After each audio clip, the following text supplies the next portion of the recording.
Hello student, a crow in the house बहुत ही easy explanation से पूरा लेसन करने वाली हूँ। इंटरेस्टिंग स्टोरी है। तो यहाँ पर ऑथर है रस्किन बॉन्ड और एक क्रो है जिसका नाम है केसर, कि उसके बीच की यादें और उसकी अच्छी अच्छी बातें, और लास्ट में एक सैड भरा एंडिंग के साथ ये लेसन है।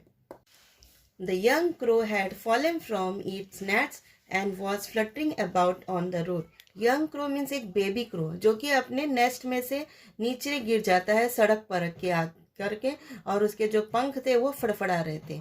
इन danger of being crushed by cart or at tonga. उसको ये खतरा लग रहा था कि वो सड़क पर गिर गया था रास्ते पर। तो रास्ते पर जब गिरा हुआ था तो उसे लग रहा था कि रास्ते पे तो और भी सब व्हीकल सब आते रहते हैं, कार्ट है, टोंगा है, तो यह किसी की तरह कुचल न जाए, क्योंकि वो उठ नहीं पा रहा था वो, और सीज्ड बाय कैट या किसी बिल्ली का शिकार ना हो जाए। When I picked it up and brought it home, I means यहाँ पे नैरेटर है कि जब नैरेटर ने उसको उठाया और घर पर लेकर आए, it was in a sorry condition. Sorry means बहुत ही बुरी कंडीशन में था, वो इतना घायल हो गया था कि बहुत ही उसकी हालत स्थिति जो एकदम खराब थी। बीग गैपिंग एंड हेड ड्रॉपिंग। बीग गैपिंग मीन्स वो लंबी लंबी सांसें ले रहा था, एंड जो हेड ड्रॉपिंग, उसका जो सर है वो भी हिल नहीं पा रहा था, मूवमेंट नहीं हो पा रहा था। And we did not expect to live. हम इनसे ये उम्मीद भी नहीं कर पा रहे थे, ऐसा लग भी नहीं रहा था कि वो जिंदा बचेगा।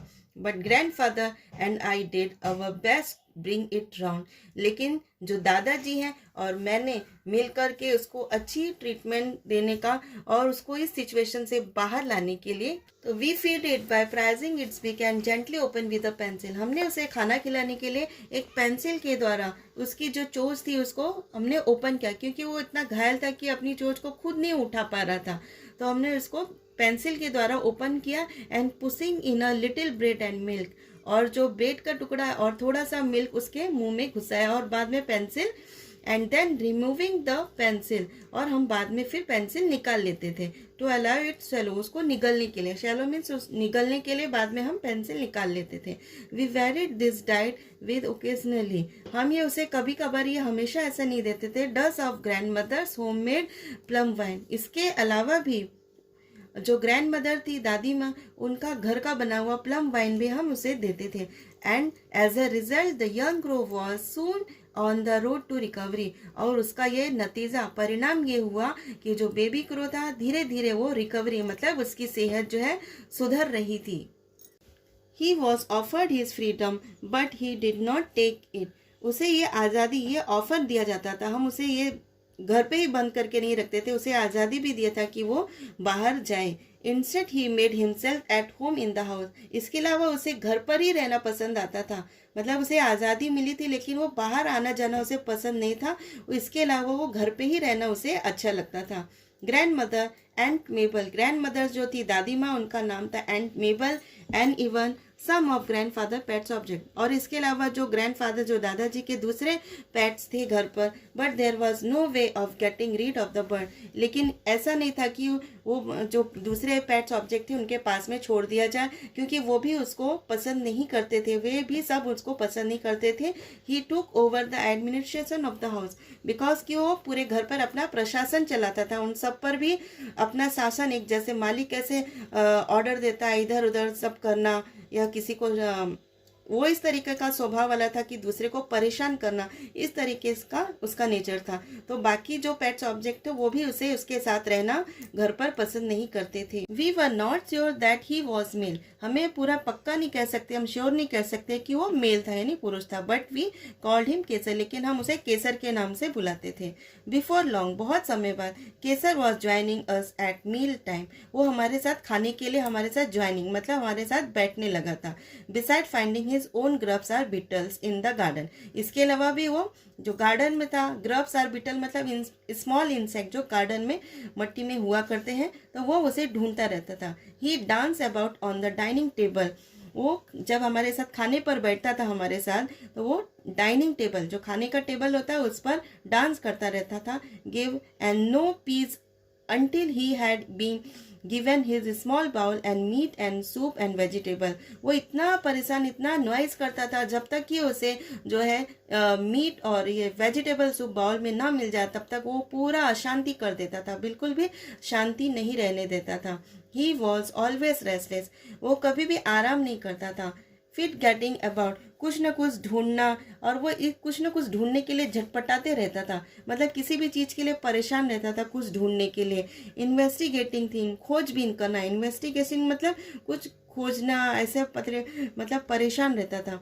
ही would hop across a table to empty a match box, वो टेबल के ऊपर कूदना उछलना, जो टेबल पे सामान पड़े रहते थे जैसे मैच बॉक्स हो गया, of it content or a rip of daily paper, जो डेली पेपर आते थे वो उसको सब बिखेर देना। And overturn of vase of flower, जो फ्लावर पॉट रखा रहता था उसको गिरा देना, उल्टा करके गिरा देना।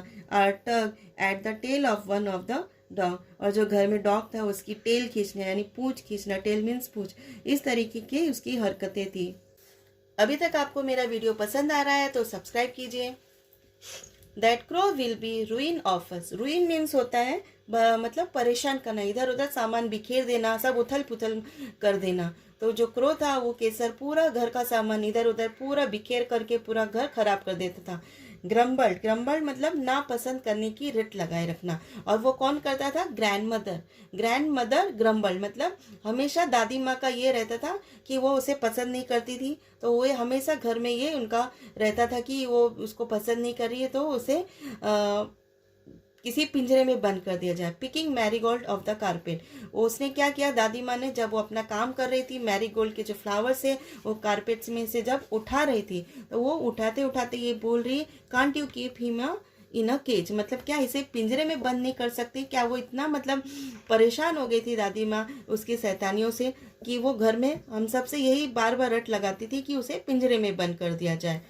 And we did try keeping Kesar in cage, और हमने ये कोशिश किया कि केसर को पिंजरे में बंद कर दिया जाए। But he was so angry, लेकिन वहाँ पर भी वो बहुत ही एंग्री, गुस्सा होता रहता था, उसे अच्छा नहीं लगता था। And objected with such fires, और वो इस तरीके से, फायर्स मतलब काव काव काव काव की आवाज़ करना, फायर्स गोइंग मतलब आवाज़ निकलता था जोर जोर से। एंड फ्लैपिंग, और अपने पंख, फ्लैपिंग मतलब पंख फड़फड़ाते रहता था वहाँ पे। तो दैट इट वॉज बेटर, तो इससे तो यही अच्छा था कि for our nervous and peace to mind to give him the run of the house, मतलब इससे तो बेटर यही था कि उसे घर में छोड़ दिया जाए इधर उधर घूमने के लिए। ही did not show any inclination, उसे मतलब ये किसी का दूसरे के साथ ज्वाइन होना, दूसरे भी जो बर्ड्स थे, क्रो थे, तो उसे किसी के साथ में भी ज्वाइन होना पसंद ही नहीं था। To join the other crow in the banyan tree, मतलब जो बनियान ट्री बरगद के पेड़ पे भी दूसरे जो आते थे पक्षी कौवे, उनके साथ उसे ज्वाइन होना, मिक्सअप होना, जैसे फ्रेंड्स कैसे एक दूसरे के साथ मिक्स होते हैं, तो वो जो पक्षी था क्रो, उसे किसी के साथ में मिक्सअप नहीं होना अच्छा लगता। Grandfather said this was because he was really a jungle crow, दादाजी ने बोला कि ये मतलब ये ऐसा क्यों है क्योंकि वो एक जंगल क्रो है, रेवन ऑफ सॉर्ट, एक काला कौवा, रेवन ऑफ सॉर्ट मीन्स एक काला कौवा है। And probably felt a little contemptuous of very ordinary carrion crow, और यह संभावना है कि पूरी जो उसकी हरकतें कैरियन क्रो की जैसे थी। कैरियन क्रो मीन्स व्हाट, कि जो एक डेड ऑफ डिकेइंग फ्लैश, जो मरे हुए का मांस फ्लैश, उसका फ्लैश खाता है, वो उसे बोलते हैं कैरियन क्रो। तो उसकी जो हरकतें थी वो एक साधारण कौवे से एकदम अलग थी, उसकी जो आदतें थी वो एक कैरियन क्रो की जैसे आदतें थी। But it seem to me that Kesar having grown use to living with humans on equal term, लेकिन ये हमें दिखाई दे रहा था कि जो केसर था उसकी आदतें थी कैसी कि वो ह्यूमन बीइंग के साथ में रहना उसे अच्छा लग रहा था। एंड ही हैड बिकम स्नोबिस, मतलब उसे जोर जोर से चिल्लाना, इस तरीके का सा स्वभाव था। And did not wish to mix with his own kind, वो अपने में ही मतलब अपने वो एक बर्ड था तो वो अपने में ही मिक्स नहीं होता था दूसरे पक्षियों के साथ में। इसके अलावा उसे ह्यूमन बींग के साथ में रहना ज़्यादा पसंद होता है, जैसे हर एक कोई भी लिविंग थिंग उसे अपने ही ग्रुप में रहना अच्छा लगता है, जैसे इंसान इंसान के साथ में रहते हैं तो बर्ड्स के इसमें ही रहना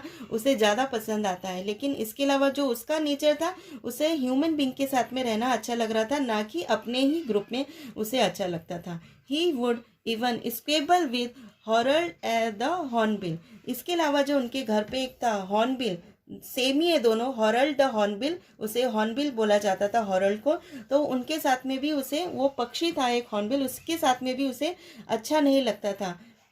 प्रेचिंग on the top of Harold cage he would peck on the peg birds feet, वो उसके भी घोंसले पर ऊपर जाता था, पिंजरे पे, और उसके जो फीट थे, उसके पैर थे, उसे खींचा करता था। मतलब परेशान करने के लिए कैसे उसका पैर खींचना, टांग खींचना, इस तरीके से वो उसे परेशान करता था। Harold would fear and scold and try to catch Caesar through the bar. तो जो हॉरल्ड भी था वो भी क्या करता था, जब वो उसको परेशान करता था केसर, तो वो उसको भी परेशान करने के लिए उसको अपने पंजे, नाखूनों के द्वारा इस तरीके से उस पर हमला करता था, उसे पकड़ने के लिए, केसर को नुकसान पहुंचाने के लिए। In time Kesar learn to talk little as raven. उस समय क्या चला था, जो केसर था वो टॉक करना, बातें करना सीख रहा था, लाइक एक रेवन, काले कौवा की जैसे, एक काला कौवा जैसे होता है, बड़ा हो रहा था वो, तो वो बात करना, बोलना सीख रहा था उसकी आवाज में। Some time do in a cracked throat voice, some time मतलब काव काव करना, मरकरी आवाज में चिल्लाना।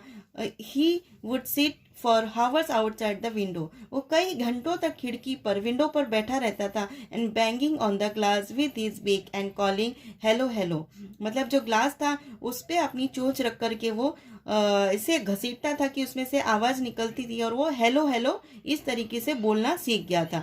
मतलब वो जैसे बड़ा हो रहा था, तो जैसे दूसरे काले कौवे होते हैं तो जैसे आवाज करते रहते हैं, काव काव काव काव चिल्लाते रहते हैं, तो इस तरीके से वो बोलना सीख गया था, और कई घंटे तो खिड़की पर बैठा रहता था और हेलो हेलो बोलता था। He seem to recognise the click of the gate when I come from he school.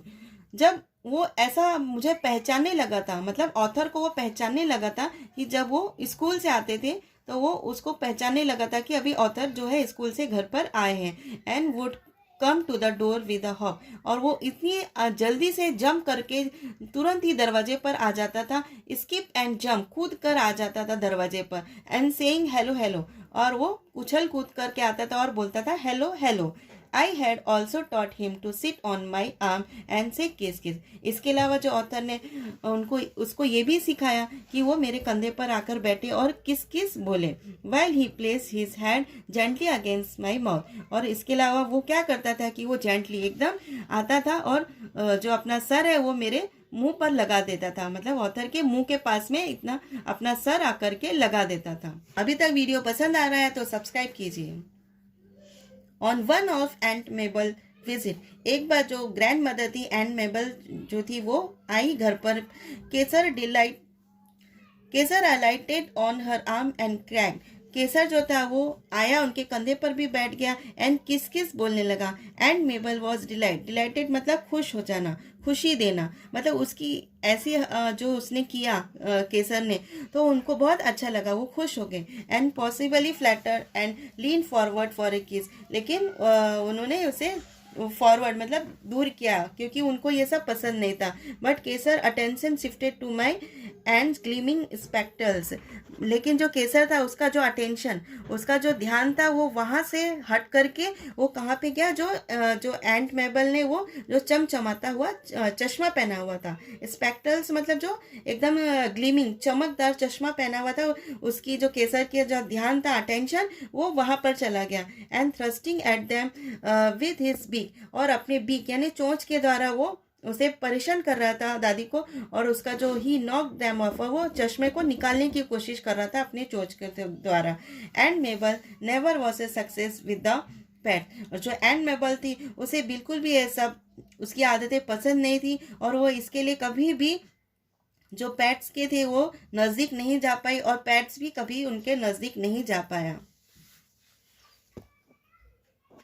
पेट और पेस्ट, तो दादी माँ ने ये बोला कि ये पेट है कि या पेस्ट है। पेस्ट वो होता है जो हमेशा परेशान करता रहता है, मतलब चीज़ों का नुकसान करना, इस तरीके से पेस्ट होता है। तो दादी ने बोला ये पेट नहीं है, मुझे तो लग रहा है कि वो पेस्ट है। Grand mother insisted that Caesar was a pest, grand mother ने ये बोला कि वो पेस्ट है ना कि वो पेट है, क्योंकि वो इतना परेशान करता था, सामान का बर्बादी करता था, हमेशा उथल पुथल करना, तो उसकी हरकतें से ऐसा लग रहा था कि वो दादी माँ उसे बार बार बोलती थी कि ये पेस्ट है ना कि if he had restricted his activities to our own house, उसके घर पर ही अगर कुछ उसकी जो आदतें बहुत ही बुरी थी, अगर उसमें जो रिस्ट्रिक्टेड कर दिया जाए उसको, मतलब ये करने के लिए मना किया जाए कि ये गलत है, उस पर रोक लगा दी जाए, रिस्ट्रिक्टेड मतलब रोक लगाया जाए उसकी बुरी एक्टिविटीज़ को, तो ये बुरा नहीं है. It would not have been so bad, मतलब ये बहुत बुरा नहीं है. But he to visiting neighboring house and stealing pen and pencil. इसके अलावा वो क्या करता था कि नेबर्स मतलब पड़ोसी के यहाँ पे भी विजिट घूमने के लिए जाता था, और जो स्टीलिंग मीन्स होता है चोरी करना, और पेन एंड पेंसिल वहां से चुरा करके ले आता था.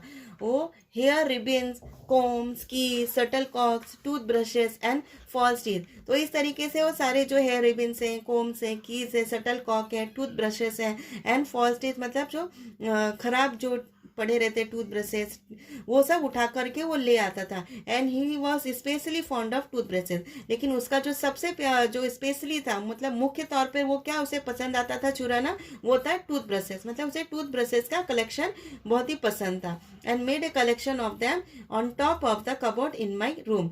और वो क्या करता था कि ऑथर के रूम में जो एक कबोर्ड था उसका, उसके ऊपर ला करके वो रख देता था पूरा. Most of the neighbours were represented in our house by tooth brushes. मतलब मोस्टली बहुत सारे नेबर्स जो मेरे पड़ोसी थे ऑथर के, वो ज्यादा करके उसे टूथ ब्रशेस के नाम से ही उनके घर को पहचानते थे.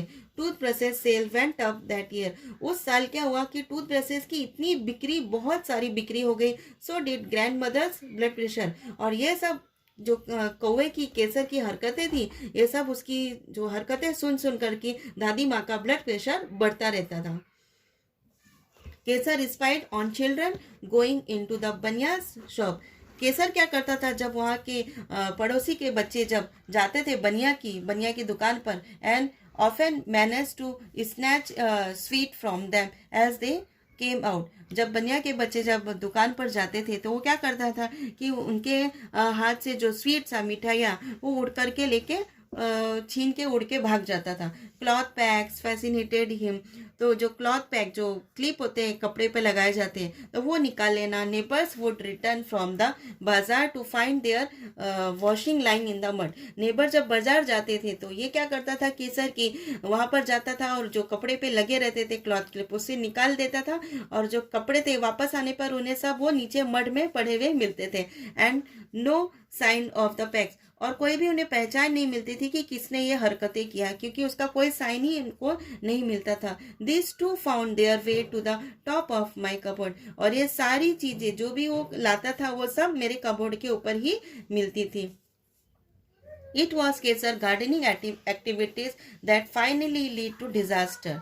ये केसर की जितनी हरकतें थी, गार्डनिंग मतलब उसकी जो एक्टिविटीज थी, ये सब सामान लेके आना पड़ोसियों का, तो ये उसके जो कार्य थे, दैट फाइनली अंत में क्या हुआ, lead to disaster. Disaster means उसका एक बोलते अंत आ गया, भूकंप आ गया. ऐसा भूकंप आया कि उसका केसर का पूरा रंग बदल गया. And he was helping himself to our neighbours beans when stick was flung at him. वो एक बार क्या हुआ कि जब नेबर्स के यहाँ से बीन्स जब लेके आ रहा था, तो नेबर्स ने एक स्टिक के द्वारा उसे फ्लंग एट हिम, उसके पैरों पे चोट पहुंचाई. उससे क्या हुआ कि उसका जो लेग था वो ब्रेक टूट जाता है. And I carried the unfortunate. और दुर्भाग्यवश मैं उसे वहां से लेकर के आया उसको घर पे अंदर. And grandfather and I washed and banked his. Grandfather दादाजी और ऑथर ने उसे दोनों ने मिलकर उसके पैर को अच्छे से वॉश किया, धोया, और उस पर जो ट्रीटमेंट दिया वो किया. एंड बेस्ट वी कुड, जो हम कर सकते थे उन दोनों ने किया. But it would not man Kesar hung is hand. लेकिन उसका कुछ भी असर नहीं हो रहा था. जो एंड नो लॉन्गर टॉक्ड, वो बहुत समय तक बोल भी नहीं पा रहा था, उसकी आवाज़ नहीं निकल रही थी. And he grew weaker day by day. और क्या हो रहा था कि दिन पर दिन, जैसे वो दिन पर दिन हर दिन वो वीकर कमज़ोर होते जा रहा था. रिफ्यूजिंग टू इट, वो इतना ज़्यादा कमज़ोर हो गया था और वो इतना घायल हो चुका था कि वो खाना खाने के लिए भी इनकार करता था. मतलब उसे पसंद नहीं आ रहा था. रिफ्यूज मतलब इनकार कर रहा था खाने के लिए. And occasionally sip of grandmother home made wine was all that kept him going. तो जो होम मेड बनाती थी ग्रैंड मदर, उसके द्वारा ही उसको हम रख रहे थे, मतलब जिंदा वो था. थोड़ा थोड़ा जो होम मेड घर का बना हुआ वाइन जो दिया जाता था उस पर ही वो जिंदा था. वन मॉर्निंग, एक दिन हमने क्या देखा, I found him dead on the sofa. Author ने एक दिन सुबह उसको क्या देखा कि वो सोफा पे डेड मरा हुआ पड़ा है। His left stiff in the air, जो उसके पंख थे वो पंखे में फड़फड़ा रहे थे। पुअर केसर, बेचारा जो केसर था, हिज एंटी सोशल हैबिट, जो उसकी ये सामाजिक जो उसकी एक्टिविटीज थे उसके कारण had lead to his early end, उसकी एक्टिविटीज के कारण जल्दी से उसका अंत हो गया।